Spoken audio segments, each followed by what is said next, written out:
Hello, everyone. I am Ben Johnson, and this is the Perpetual Chess Podcast. Perpetual Chess is a weekly interview show where top chess players, authors, content creators, and accomplished amateurs discuss their careers and share stories and chess improvement tips. Perpetual Chess is a part of the Blue Wire Podcast Network, and we'd like to give special thanks to our presenting chess education sponsor, Chessable.com. For more information about the show, you can go to perpetualchesspod.com. But without further ado, let's get to the show. Hello, everyone, and welcome back to Perpetual Chess. We are joined this week by a guest I am excited to talk chess openings with. He is a top Dutch trainer, chess player, opening theoretician, and prolific author. He's well known for his 14-volume New in Chess series called Secrets of Opening Surprises, and has recently released a meaty new book called How to Out-Prepare Your Opponents, forward by Grandmaster Anish Giri. I just finished it yesterday, as luck would have it. I learned a lot. There's just so many opening ideas and thoughts, and I'm excited to discuss them with our guest. And welcome to the show. I am Jeroen Bosch. Welcome, Jeroen. Thank you very much, Ben. Yes, and thanks for all the kind words. Yeah, I'm excited. And listeners, we're doing this by phone. I hope it sounds okay. In the test, it sounded just fine, but just wanted to give a heads up. And we are recording this here on July 22nd. And the news of the week, of course, is that Magnus Carlsen made it official that he will not be defending his title, as anyone listening already knows and maybe even already heard me discuss. But we have not heard our guest Jeroen's thoughts on it, and he actually wrote an amazing chapter about Magnus's approach to openings. So I'd like to discuss that chapter. But first, Jeroen, just as a chess trainer, chess professional, and chess fan, what was your reaction to the Magnus news? Well, okay, let's say as a chess fan, I am disappointed. I think Magnus is such a fantastic player and such a great world champion, and really the world championship is a great asset to the chess world, I think. I mean, it's our most popular tournament match thing, and you really want to see the best player in the world championship match, I guess. But okay, I guess it's good news for Ding Liren that he gets to play a match for the title against Nepomniatchtchi, right? Yeah, it will be fun to see Ding in action, and yeah, it's a very compelling match. But as listeners know, I was disappointed as well. Now, were you surprised? A lot of people had different opinions on how much to believe Magnus. Where did you come down, Jeroen? Yeah, good question. I guess he's been very consistent, actually. So from that point of view, it shouldn't be that much of a surprise. I mean, he has voiced his opinion many times before, I think, about how stressful this World Championship match is, how stressful they are, and, that he's not really enjoying playing them, whereas he really enjoys playing chess. I mean, this is really quite obvious, and I think, maybe I should say this. When I was planning the book, originally, I think these first 8 chapters, they were all in the outline for my book. And as I was writing, it suddenly struck me that Magnus is really the supreme example of how to out-prepare your opponent. And this is why I added this chapter later on to the plan for the book, actually. And I think maybe there's one other aspect for Magnus not playing the World Championship. If you remember, he was, of course, supremely successful playing against Jan Nepomniatchtchi the last time. But when you saw Magnus playing in the Tata Steel tournament, which was just after the match, he was brimming with opening ideas, which I think were all getting back to his World Championship preparation. So actually, it will be interesting to see whether he can keep up the same level of opening preparation without playing the World Championship matches. It will. I mean, I felt like your book, that chapter about Magnus, tied your book together nicely. And if anything, it made me feel like reading the chapter made me feel like he's going to be more creative going forward. He can focus less on these few topical lines at the elite level and experiment a bit more.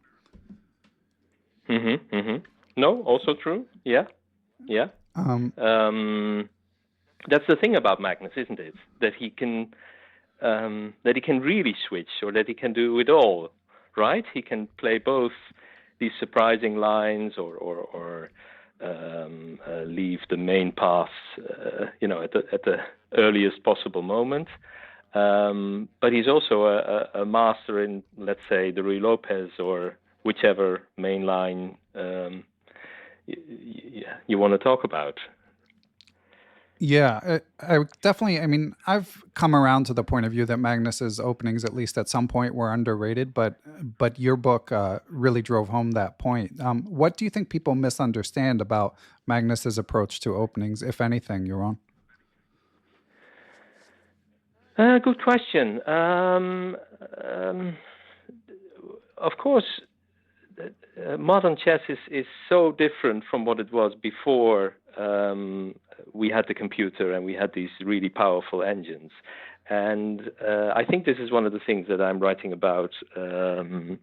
If you think about, let's say, Anish Giri or Fabiano Caruana, they are so perfect, perhaps, in using the computer, which is helping them to create new ideas. They have these huge opening files, and Magnus is, well, at least giving the impression that this is not his entirely, at least, his cup of tea. But at the same time, he is so successful in getting his opponent in the territory where he wants him to be. And that is really what my book is about. Am I answering your question now? Or? Yeah, no, I think you are. I mean, he has, I think, a less concrete approach than someone like Grandmaster Anish Giri, who wrote in your intro. He writes, "How to out-prepare your opponent is the question that's on the mind of every chess player. For me personally, opening preparation is the aspect of the game that stands central to how I perceive the entire struggle. Due to my obsessive passion for chess openings, I end up trying to rationally justify the endless pursuit of opening knowledge, telling myself that I figure out the key to out-preparing my opponents, I will crack the enigma code of the game as a whole." So to me, Jeroen, it seems like Magnus has kind of the opposite view, but I think what people misunderstand is they think that means he's not working on openings, and he's working very hard on openings. Right. Yeah. Mm-hmm. Mm-hmm. Whereas he's of course he's working on openings, and his knowledge in that field is incredible, and his okay, this is another aspect of the chapter on Magnus, of course, but the width and the breadth of his approach is stunning, of course. I mean, he can play any first move with white, and if he plays d4, he can go for main lines, but he can just as easily play, let's say, the London, or whatever sideline you want to use. And the same goes for 1e4. But at the same time, if he's black, there's the same breadth in his approach, and I think he's really gearing it towards his opponent and towards a situation, which should be the core strategy, I guess, if you want to, out-prepare your opponent. Yeah. And for listeners, of course, most of us would never have that breadth of opening knowledge. So we will be discussing more practical lessons for the human player, the amateur player. And on your point, Jeroen, I've heard Peter Hein Nielsen say that often when even being the one that prepares the lines for Magnus, he says often when he sits down to play, he doesn't know what first move Magnus is going to make, and that's his trainer. So good luck to his opponents in predicting it. Yes, exactly. Yeah. Yeah. So no, you're right. Yeah, Magnus, it's breathtaking. Yeah. This is true, but it's not as if he is not able to have the Giri approach or the Caruana approach, right? It's that he encompasses it all in a way, yeah. Yeah. Which is the great thing about Magnus. Yeah. And it'll be interesting to see to see how he changes his approach without the World Championship backdrop. Now, yeah, and maybe this was also the point that you were making, of course, which is correct. That in these World Championship matches, he probably feels less creative or less able to have fun in a way, in the opening. Yeah. Whereas this is very much part of his entire approach to chess, that he's enjoying what he is doing. He's enjoying his profession, while at the same time having these fantastic results. Yeah, it'll be fun to see. And do you have any early impressions, Jeroen, about what we might see opening-wise in a Ding Nepo match? Very early impressions, we should say. Oh, wow. I didn't think about this. Ding strikes me as a much more... I mean, that's probably typically also the question that is on the mind of the club player, but he's a much more restricted player in a way, isn't he? I mean, nearly always playing 1e5 when he's having to answer 1e4. A very classical player with a narrow repertoire.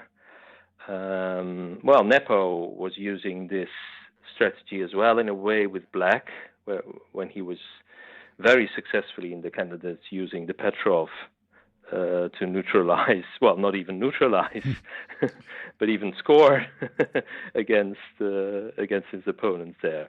But what particular openings? From Ding, you would expect a lot of 1c4, I guess.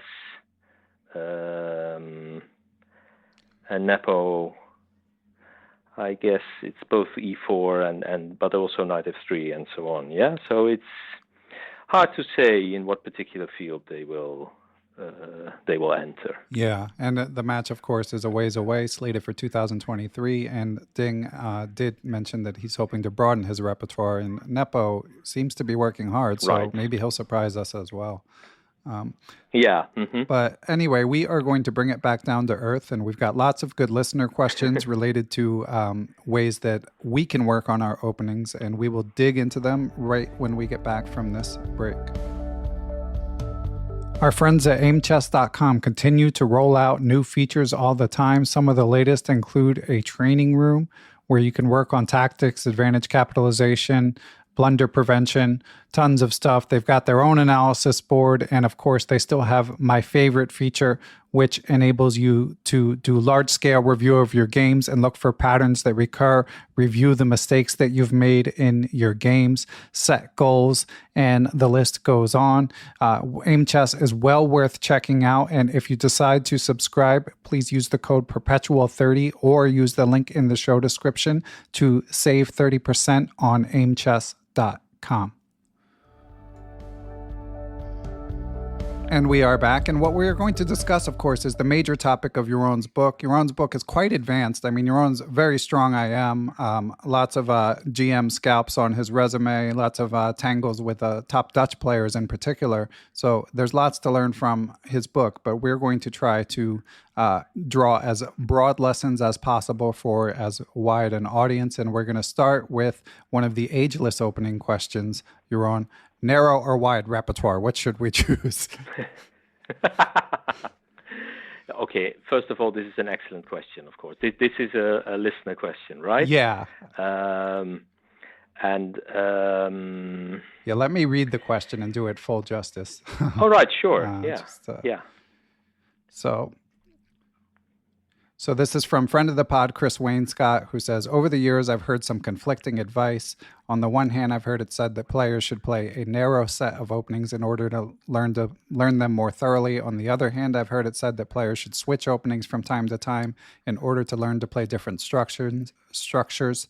So my questions are, do you recommend either of these options? And two, if you believe a player should switch, how often should that switch be made? And then next, do you believe that an opening repertoire should necessarily have related structures?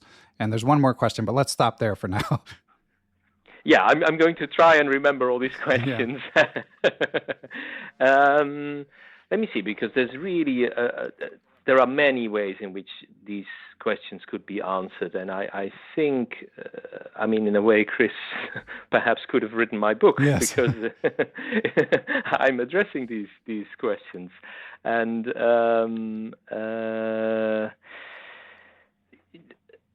I think if you read the book carefully, you will see what my personal answer would be to these questions. And my personal answer would be that I think it's a good idea to switch. And with switching, I mean to vary your openings, sometimes play mainline openings, sometimes play a surprising sideline, and really mix it in this way.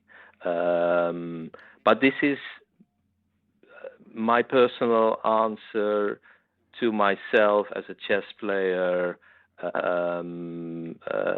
Also, I think I personally need to switch between openings just to have fun playing chess. I mean, I'm not a professional chess player, so on the one hand, the result is important for me. On the other hand, I should have fun playing chess as well. And I hope that for many club players, this is the same, of course.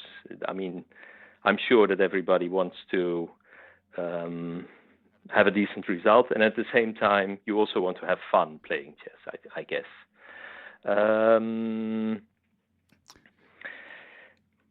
Well, I could stop you there for a second if you want, Jeroen, because I wrestled with this as well, and I did think you had a lot of good insights in your book. But I think what a lot of club players, I mean, it always comes down to opportunity cost. And I think, like you in your book, you have a very wide repertoire on display. You've been obviously writing your Secrets of Opening Surprises series. You've had your finger on the pulse of openings for decades now. So I think you're in a unique situation. Whereas even as you call yourself a non-chess professional, but someone who really knows a wide breadth of ideas, I think for a lot of club players, and I'd even put myself in this category, in theory, we'd like to play a lot of openings, but winning is more fun than losing.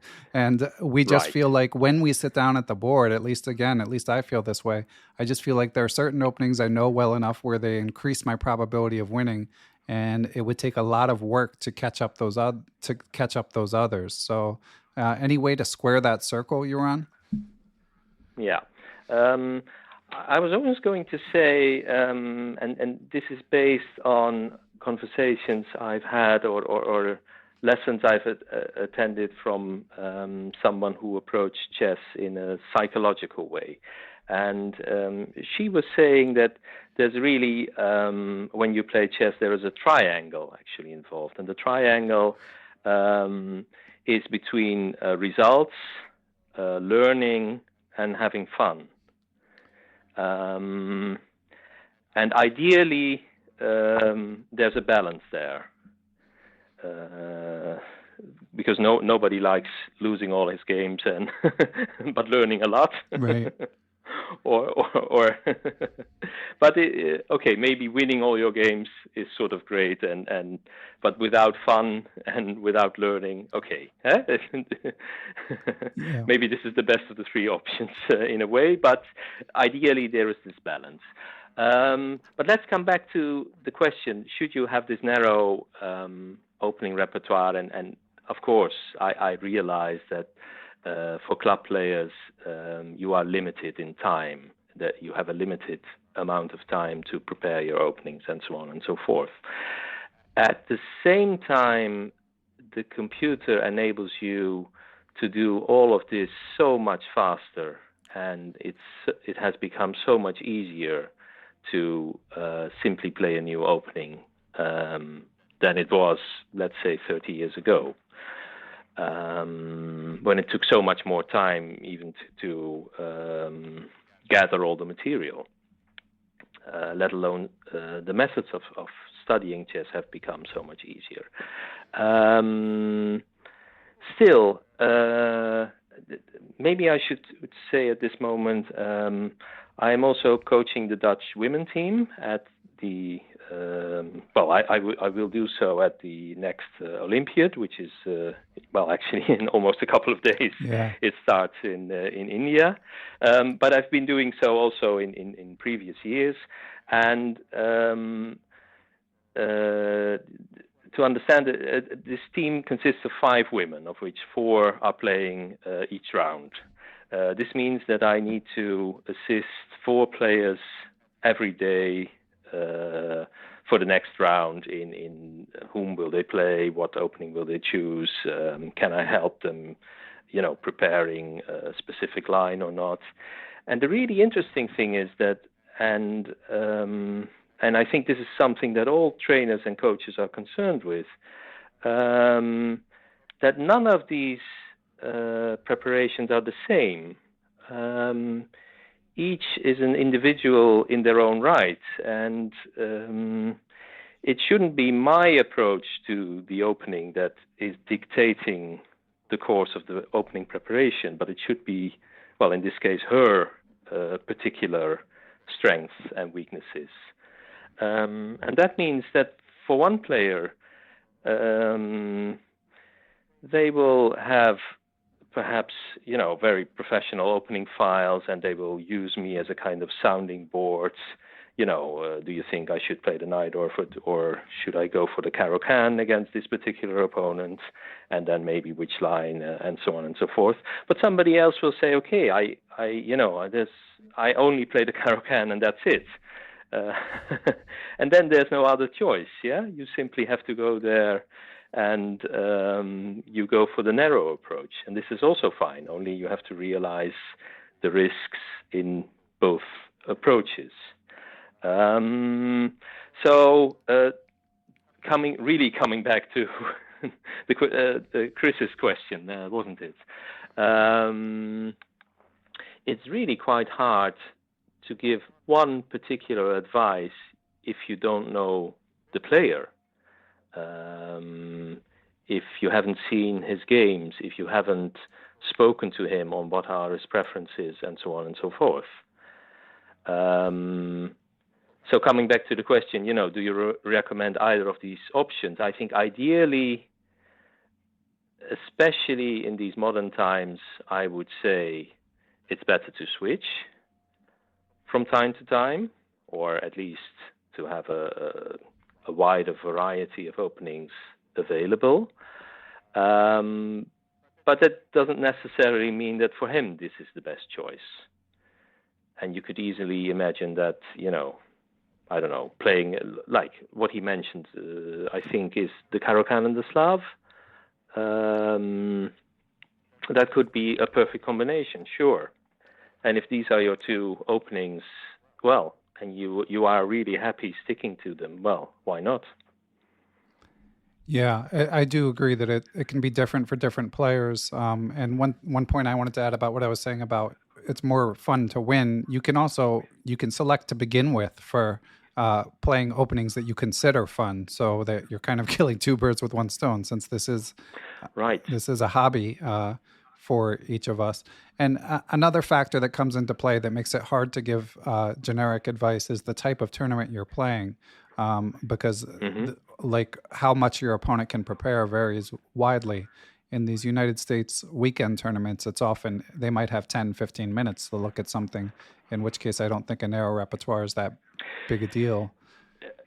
Right, and also in which case it's probably better to conserve your energy and not prepare at all. Right. But take a walk in the park before your next game, rather than, frantically sit behind your laptop trying in 10 minutes to do something which is nearly impossible, to do a good job then. Yeah. But then in stuff like the Lichess 45-45 League, as recent adult improver guest Dr. Nicholas Vasquez talked about, you find out your opponent well in advance, you can prepare, and then of course there's also the weekly nightly games that are common in different cities where you know your opponent in advance. And obviously as you get towards your level, you're playing invitationals where you might know your opponent, and to me that's where it's more important to have a varied repertoire. But I mean, honestly, you got to do what makes you happy. That's the bottom line.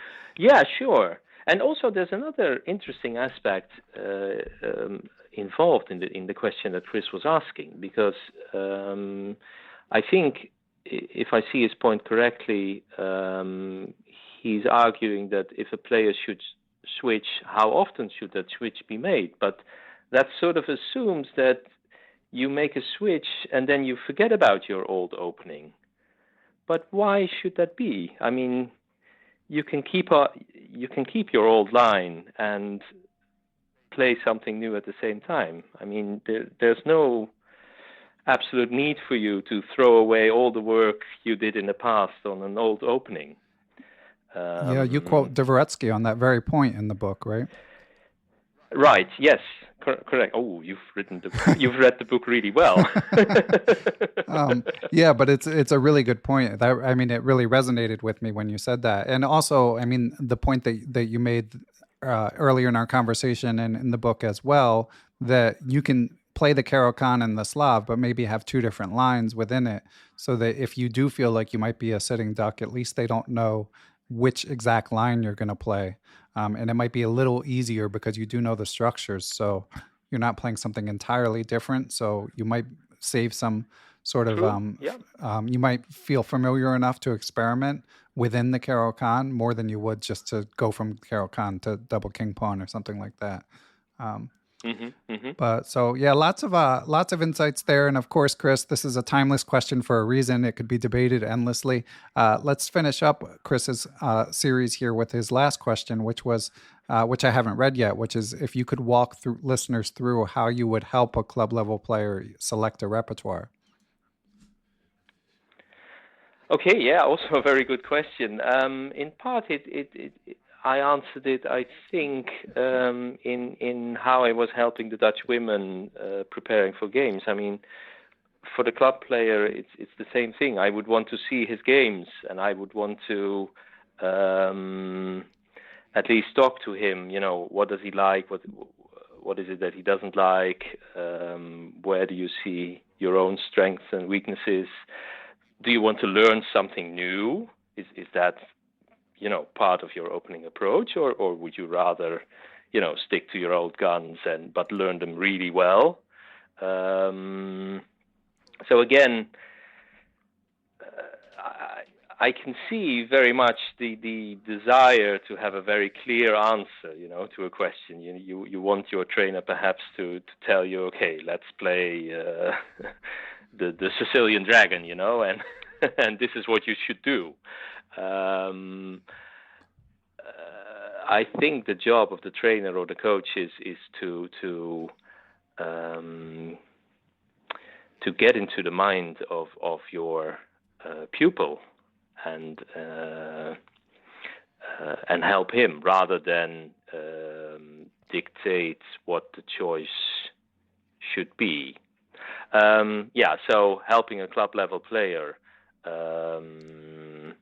You know, this club level player, not everybody has a trainer, of course, available or is willing to put the time or effort or the money into hiring someone to coach you or whatever. But you cannot do the same thing, of course, with a friend from your club.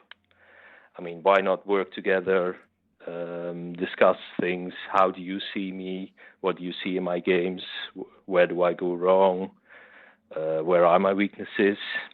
It could be quite useful to have someone else's opinion on your play. And perhaps you're finding out things that are, you know, maybe your friend from your chess club sees you in a completely different way than you thought whom you are as a player, right? Yeah, it's a good point. And yeah, the value of having a sparring partner is, I mean, it's important in many ways, but yeah, bouncing opening ideas is definitely another good reason to try to find someone that you can work with, even if you're not able to hire a coach. And I want to get to the next question, Jeroen, because it's quite related. And this one is from your Dutch compatriot. He's a Dutch chess player, and he basically dared me to try to pronounce his name in a side message. So the first name is Arjen, possibly, and the last name is, he said I could skip it if you want, but I'll try. It's Doevendans, Doevendans. How would you say that in Dutch, Jeroen? Okay, I will. The first name pronunciation was perfect. All right, I'll take it. And the surname is Duvendans. Okay. All right. There you have it. Duvendans. Anyway, let's get to his question. He asks, is there something like an ideal repertoire for older intermediate club players around 40 with a job and kids who still have the desire to improve? Should we play practical mainlines because they're rich, fun, and instructive? Or should we embrace a low theory system because our memory isn't the best and we have limited study time that is better spent on other areas of the game? So this is another one covered in your book, we should say, and timeless, of course, often debated. What do you think, Jeroen? Yes. And I think we could talk at least for an hour about Arjen's questions. Okay, also very much related to what Chris was saying earlier on, of course, as well. There's a funny, which I can understand actually, kind of paradox in his question where he's saying the older, well, I'm actually much older than 40, so... the older chess player who has a job and kids, and then the desire to improve. Yes, because it strikes me that in the first part of the question there is this the thought that I don't really have the time, perhaps energy, to spend on chess. But on the other hand, there is this thing about I want to improve as a chess player, right? Yeah. Okay, this is, of course, the tough part is if you want to improve, you have to put in a few hours of study. You know, that there's nothing to it, I'm afraid. Yeah, there is no easy way. And I understand, I really understand this question. What do you do, if you have so limited time? You should be honest with yourself. I mean, at the same time, he's saying, should we play the main lines or this low theory system? It's not necessarily the case that this is the exact distinction, because there are main lines and main lines. If you are playing the Sicilian Najdorf and the Grunfeld Indian, then I think this is not an ideal combination with, perhaps being 40, having a full-time job and kids and so on, because these are so theory-heavy openings that it's going to be tough to keep up with all the theory and with all the novelties and so on and so forth. At the same time, this, of course, also depends on your relative level and the level of your opponents. I mean, it may easily be the case that they also cannot keep up with the pace that theory is holding. So maybe even then you could still be fine by playing the Grunfeld. Then there is, let's say, Ruy Lopez, which is one of the examples in my book as well. Clearly, you're playing a main line, but it really is different playing the Ruy Lopez as compared to the Sicilian Najdorf. And of course, even here, I should be more precise, because if I'm saying I'm playing the Ruy Lopez, the Marshall Gambit, then again, we're into the field of a theory-heavy opening where you need to learn a lot of files, probably by heart, to keep it up.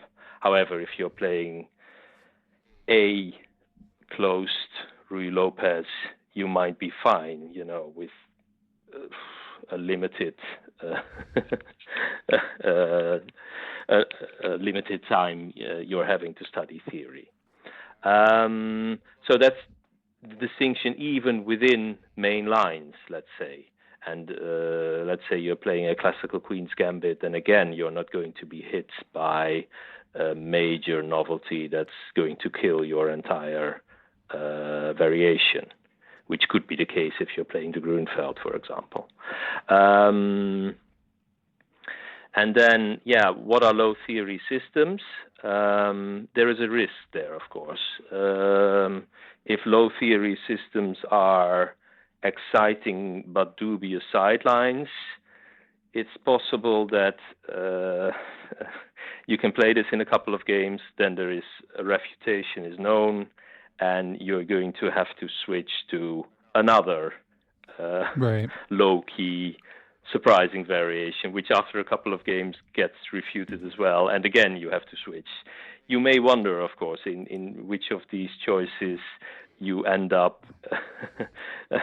spending more time studying theory.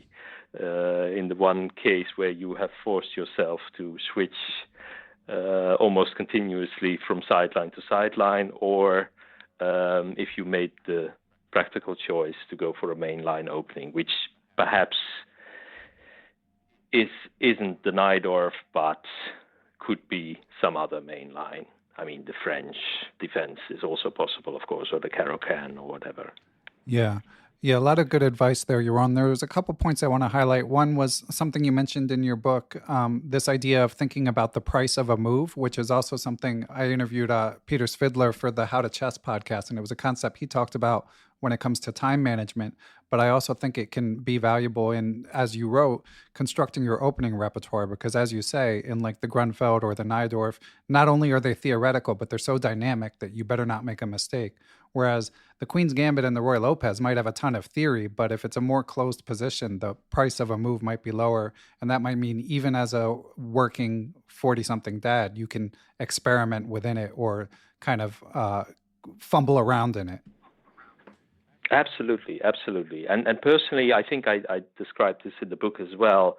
I had this feeling when at some point I decided to switch from 1e4 to 1d4, where I had the feeling when I was playing 1e4, usually the play is more sharp, more concrete. So if I didn't know the theory so well, I was running the risk of, even with white, to end up in a worse position if I'd made only one mistake, perhaps. Or I could make a mistake and it's not even the problem is your opponent equalizes, but he gets to draw the game immediately, for example. Whereas when I was playing 1d4, and well, it's possible that it's only a personal feeling, but I had the feeling that in cases where I didn't know the theory so well, okay, my opponent equalized, but we just had a normal position and we continue the game, but I didn't run an immediate risk of having a really bad game or an instant draw, for example. And well, this was at least my personal experience, and that doesn't mean that I still play 1e4 and I still enjoy playing 1e4. So only the character of even these first moves, the character of the play is different. And the price of a move. Yeah, what you wrote, and that resonated with me as a 40-something who, I have to admit, switched from a lifelong e4 player to primarily one knight f3. I was really nodding my head when I read that part, because I'm often at the 2100 level finding positions where I might not know exactly how to play a certain structure, but my opponent doesn't either. And as you alluded to in the E4 openings, the opponents seem to know it quite well, and it's quite concrete. So I apologize to anyone who hates playing against that stuff for encouraging it, but at least for me, I found it effective, and I can still play E4 if the mood strikes. Exactly. Yeah. Very good. And one other point I wanted to highlight, Jeroen, you could tell me if you agree with this or not, but to what Arjan's asking, what I had to do when I really got back into tournaments a year ago was I felt like my whole full stop, my both colors repertoire was a mess. And I decided to start with black to really, with black, I think in some cases, you just have to learn more theory. And then that leaves you with white. You can be slightly more experimental. You can make things up a little more, or at least do that second, because again, the price of a move starting is lower. Like it's less of a crime to not realize an advantage or to get less of an advantage than to just be like in trouble right from the beginning, which is more likely to happen with black. Do you think that's reasonable, or do you have any experience? No, absolutely, that's reasonable. I think what you're saying is that you have more leeway as white than you have as black, right? Yeah. And I think that's absolutely true. It's interesting that these really strong grandmasters, that nowadays they try this different approach, which is at this, with black they play a fairly narrow opening repertoire, which is very concrete, and which is geared towards making a draw or equalizing as black. Nepo's adoption of the Petrov is a perfect example there. And then with white, they try to play as wide a variety of openings as possible to try and find a playable position, let's say. Yeah. But this is really the super grandmaster level, and this has almost nothing to do, I guess, with the club player. I don't know how you see this, Ben, but yeah. So I can what you are saying resonates with me, because what you're saying is with white, I have more leeway to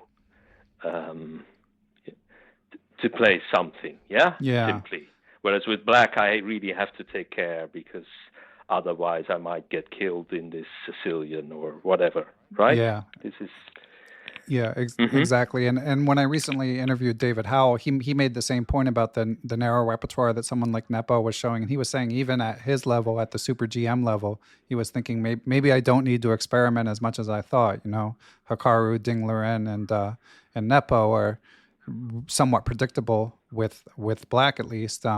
And he thought even at his level. Now, obviously, they're playing, as you say, they're really angling for a draw, whereas at the club level, it might not be that you're angling for a draw, but at least that you're narrowing the scope of what you need to do. Mm-hmm. But possibly, I guess, as a club player, you just want to get a game, right? Yeah. I mean, and you just want to play chess. Yeah.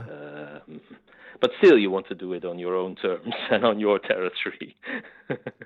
Yeah, exactly. All right. Well, we got to take one more break, and then we have one more opening related question for you from friend of the podcast, Hans Schuut. So we will be right back. Listeners, as I record this, the chess world's attention is turned to the Chess Olympiad, one of my favorite tournaments of all. Just tons of strong players, all under one roof representing their countries. And if you are a Chessable Pro member, we've got good news for you. National Master Bryan Tillis is making a course based on the games of the Olympiad. I could tell you from past experience, there's tons and tons of tactics flowing from these games. You just have so many players playing each other, varying levels, that there's always lots to learn. And Bryan is an excellent teacher. So if you're not a pro member, you might want to take this opportunity to sign up to receive that and other perks. And if you are, be sure to grab it, as well as the other new courses that Chessable's dropping all the time, including a new one on the Triangle Slav from Christoph Selecki and Erwin Lamy, new courses from Judith Polgar, and the list goes on. So be sure to go to chessable.com and check out what is available both for free and for purchase.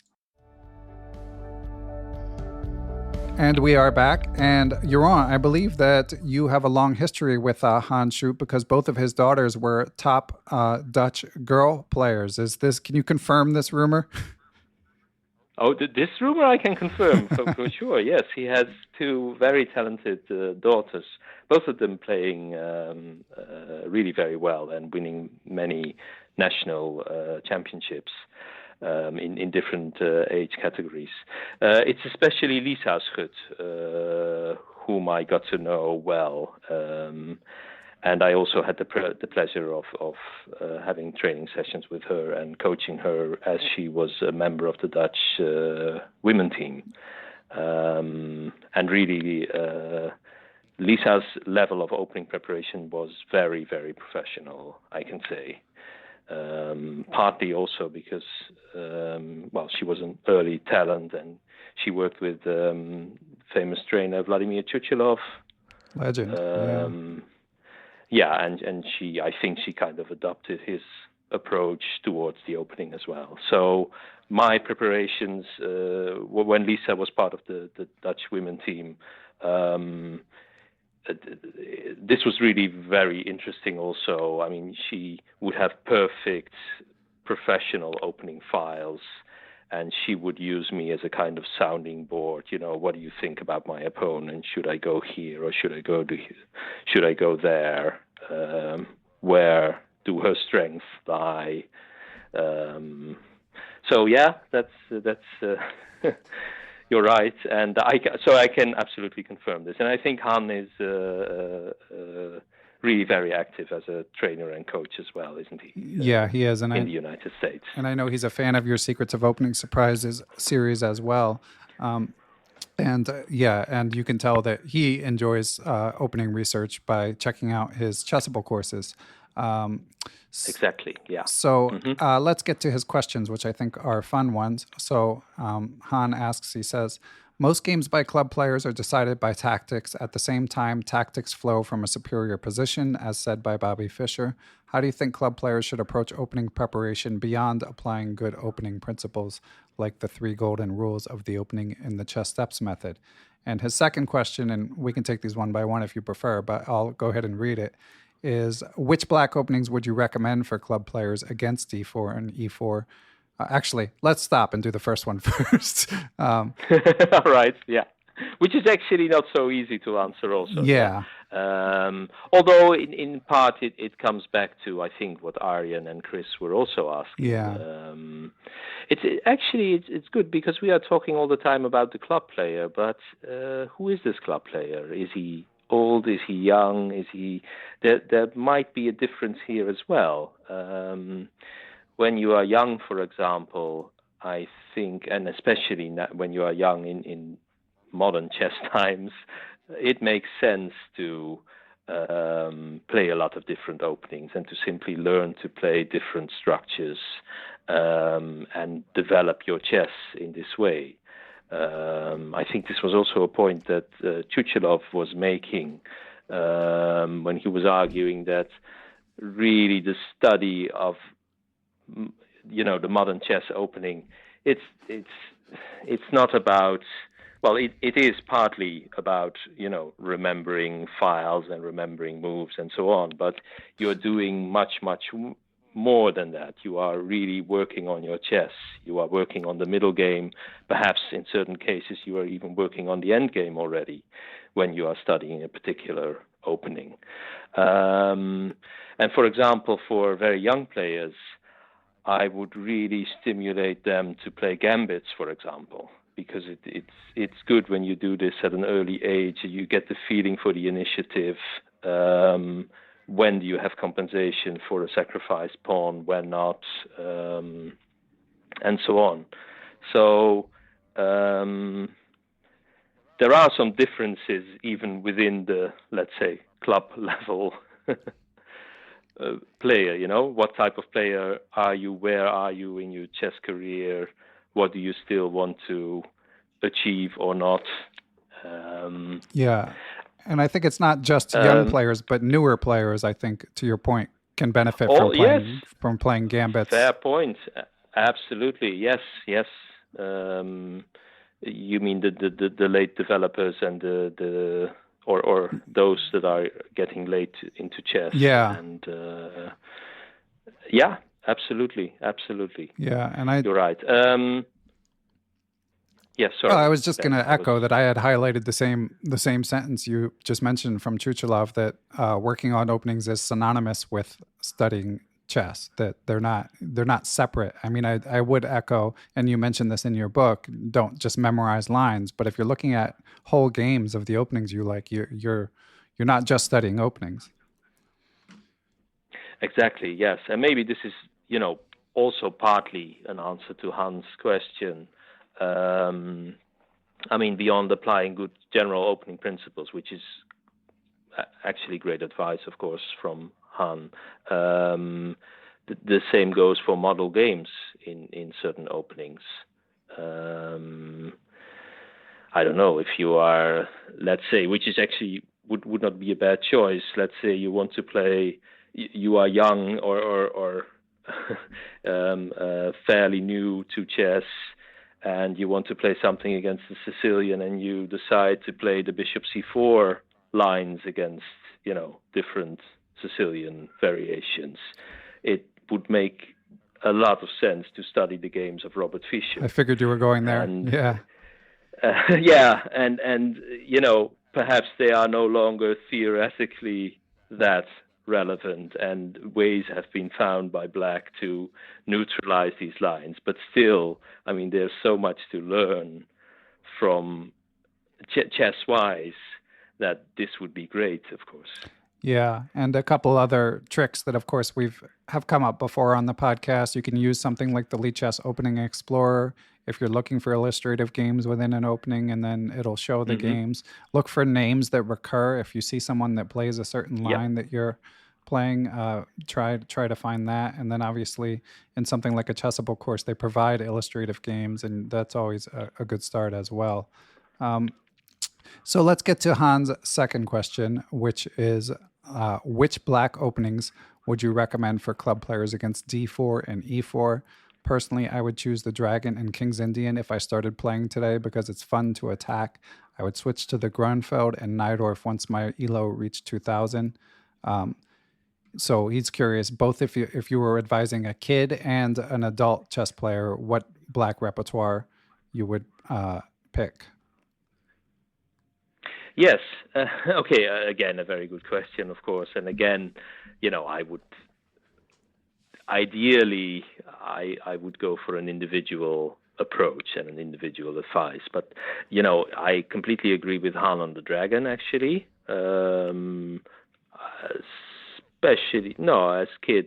especially as kids, I guess it would be very useful. I think traditionally in the Soviet Union, it was normal for the young talents to play the Dragon. If I recall, I think Halefman, Tiviakov, they all played the Dragon early on.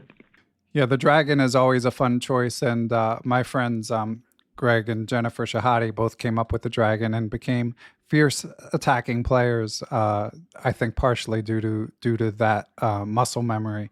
Now, what about against d4, Jeroen? Or if you have a bit to add about the Dragon, please go ahead. Yeah, no, I agree. The Dragon is great. It's great, of course, because of the attack and the counterattack things that you are learning, but also the exchange sacrifice, the standard sacrifices on g4, and so on and so forth. So yeah, absolutely, the Dragon is a very useful opening, especially as kids to start with.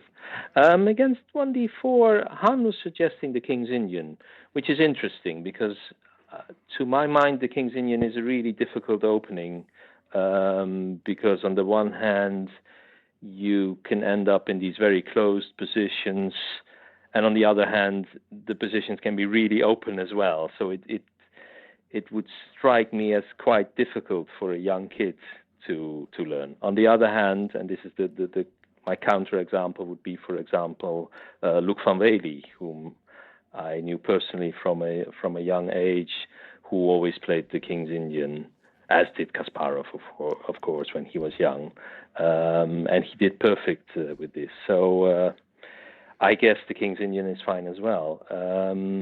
But an opening like the Semi-Slav, for example, could also be a great choice, perhaps. And then, studying the games from Anand and take it from there. Yeah, I do feel I've noticed I'm playing, any active player right now is going to be playing a lot of precocious teenagers and kids. And I've noticed a lot of them are playing the King's Indian. I think that coaches, because they often favor tactics, they go towards the King's Indian. They gravitate in that direction in terms of what to recommend. But I agree that it's a decent, but it's not the same as the Sicilian. It's not as free-flowing as the Sicilian. And I don't have a ton of experience in the Semi-Slav, but I do think that d4 and closed setups do present a much bigger challenge for finding a dynamic repertoire. Right, yes. Okay, you could also think about the Queen's Gambit Accepted, for example, which tends to be tends to lead to much more open play, perhaps. Okay, but there are many Indians, of course, which are highly playable. But it's true that something like the Nimzo Indian is strategically very complex, as I think is the King's Indian. The Volga Gambit is perhaps not a bad choice. You're playing a gambit, but it's strategically sort of sound. Yeah. I would guess. Yeah. And you can learn a lot of long-term things from playing the Volga, or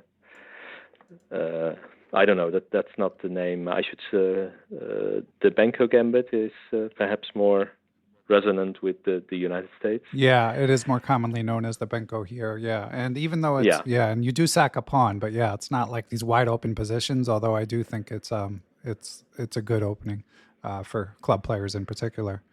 Mm-hmm.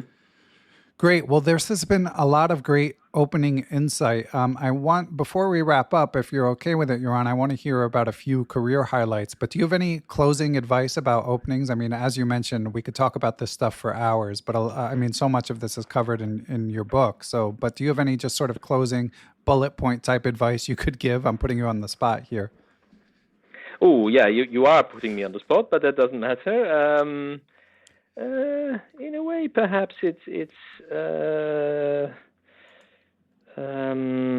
what I wrote in the final chapter, which I called Frequently Asked Questions. There I gave a lot of advice of things that you could do. You know, how do you create your opening repertoire? Which sources can you use? Creating opening files, that sort of thing.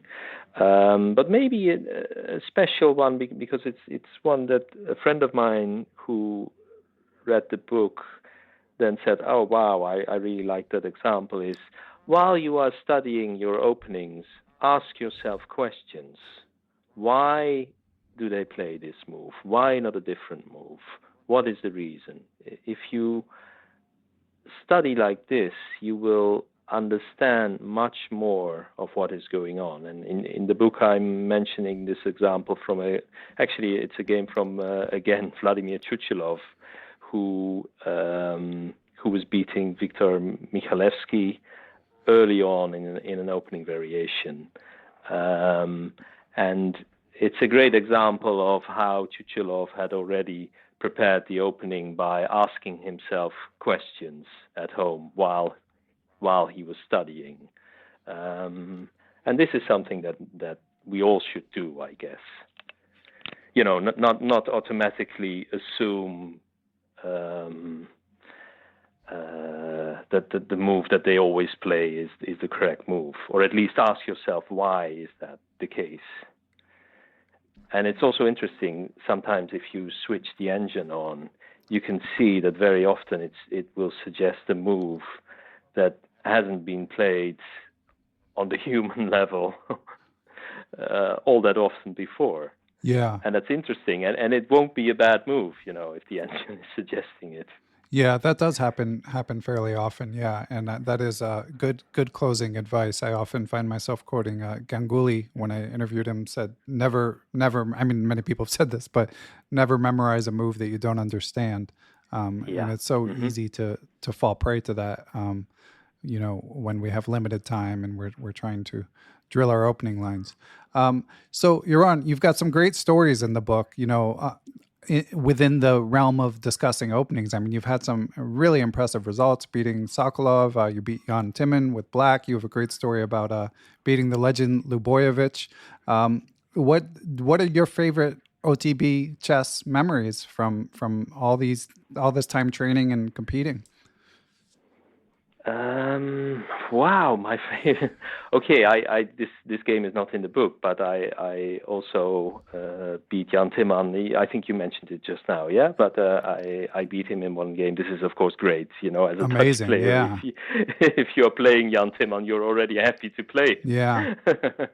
Let alone to beat him. But maybe it's the game you mentioned against Lubojevic, because he was really a childhood hero of mine. You know, I would always play through his games because he played such exciting chess.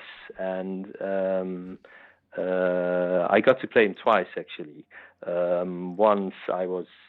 in both games I had the black color. In one game I played the Nimzo Indian, and we were kind of copying a Kasparov Anand game, and it ended in a draw. He was very sympathetic after the game and so on. But then there's the game that is mentioned in the book. It was the first time that I played with black the Tarrasch defense against 1d4. And I had really studied the opening well. There's this great book by Harald Kailhag, which is called Die Tarrasch-Verteidigung, which is German, for the Tarrasch defense. And then he's, it's kind of a great opening book because he's really explaining all the ins and outs, and he goes far beyond concrete chess moves. So I had studied this book quite well, and then I had the opportunity to play Lebojevic, who was, as I said, my childhood hero. Okay, it can happen on a particular day, of course, that you get to beat a great player. So that was my particular day. Amazing. And I got to sacrifice the exchange and but what struck me really was how such a great sporting nature he had, and how sympathetic he was after the game. Really, I could have easily imagined him to, just shake hands and walk away in disgust and so on. But quite the opposite.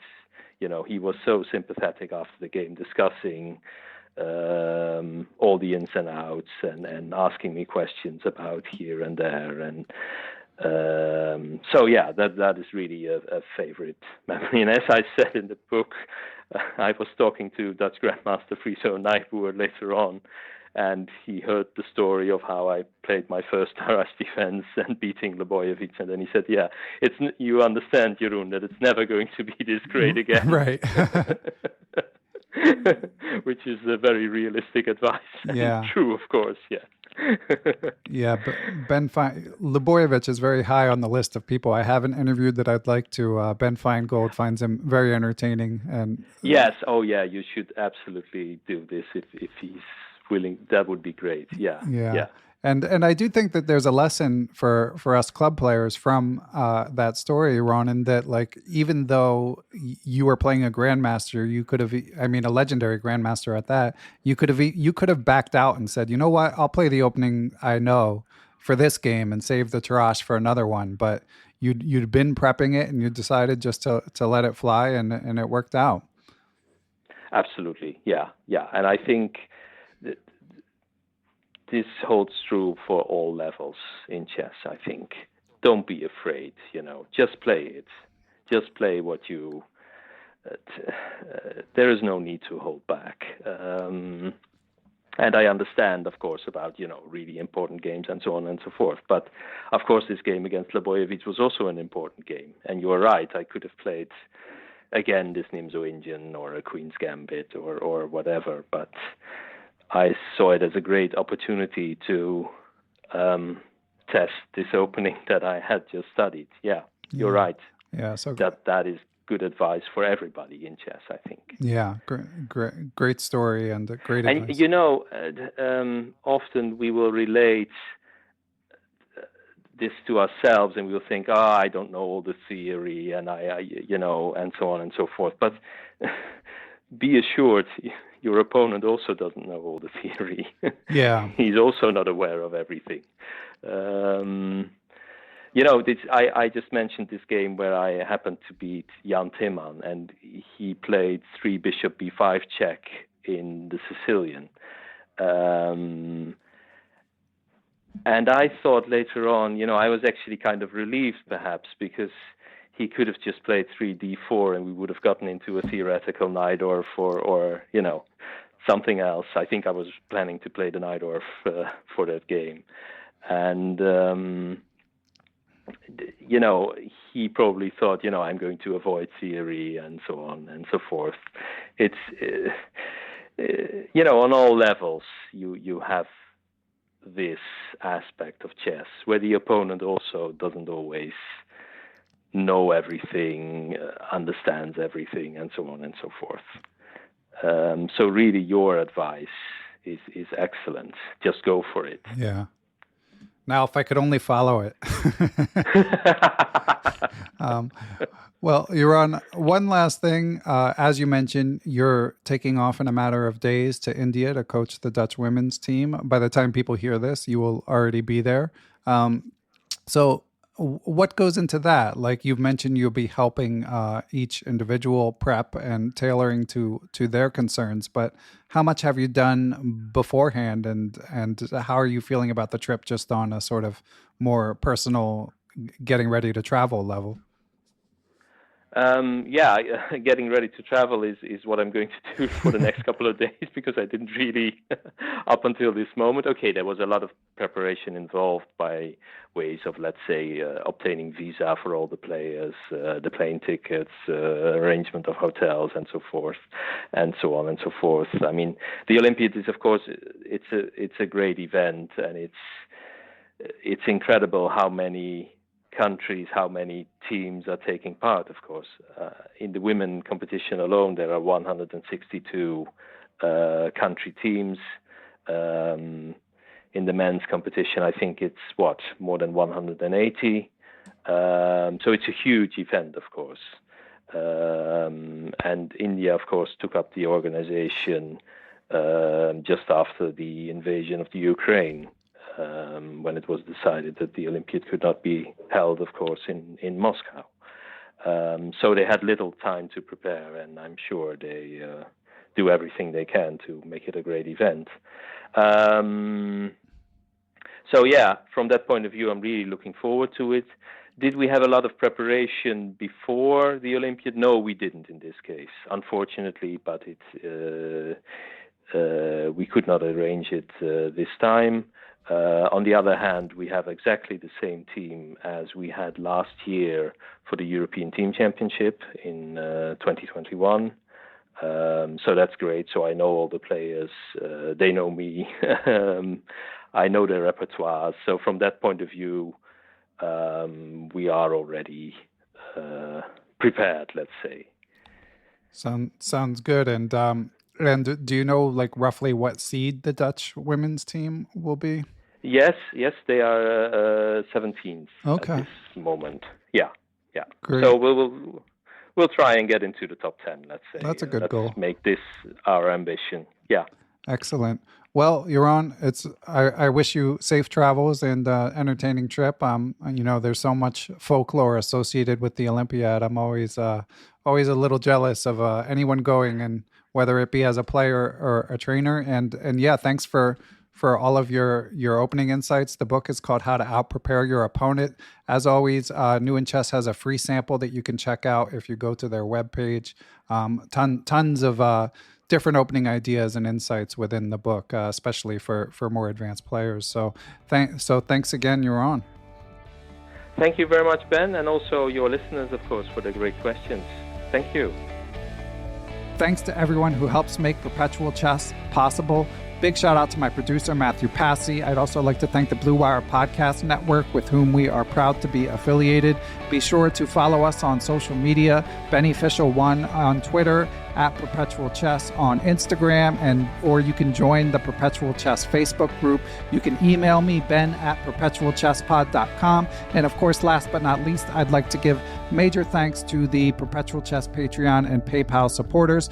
Those who choose to join that community based on their level of support can do things like submit questions for guests of the show, have access to live Zoom Q&A lectures with grandmasters who often have appeared on the show, going over chess games, answering questions, stuff like that. And you can even get access to ad-free Perpetual Chess if that's your preference.